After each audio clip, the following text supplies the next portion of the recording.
ফুটো কে রে বাড়া? এ কি রে ল্যাংচা, কোথায় ছিলিস সকাল থেকে? ওইসব বলে টাইম নেই পল্টুদা, তাড়াতাড়ি আগে একটু খবরের চ্যানেলে দাও। ওইদিকে বিশাল বড় কেলো হয়ে গেছে।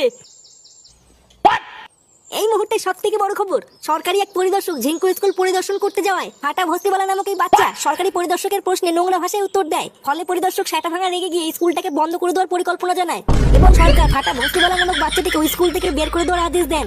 এবার কি হবে ফাটা ভস্তিবালা? সত্যি কি ফাটা ভস্তিবালার ভবিষ্যৎ অন্ধকার?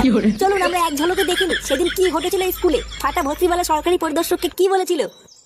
দেখেছিস তো পল্টু, আমি তোকে বলেছিলাম না ফুটো ছেলে একটা গুদ মারানি তৈরি হচ্ছে। ওই দেখ দেখ, এ তো মারা পুরো স্কুলটারে গুদ মেরে দিয়েছে। এই তাই তো দেখছি রে। তবে একদিকে ঠিকই আছে, আমাদের ফুটো বলেছিল ওর ছেলে একদিন ফার্স্ট টিভিতে আসবে। ওই দেখ বাড়া, চুদির ভাইটা সত্যি সত্যি টিভিতে চলে এসছে। এবার আমি বাড়া শিওর ফুটোর ছেলেকে এই স্কুল থেকে ঠাপিয়ে তাড়াবে।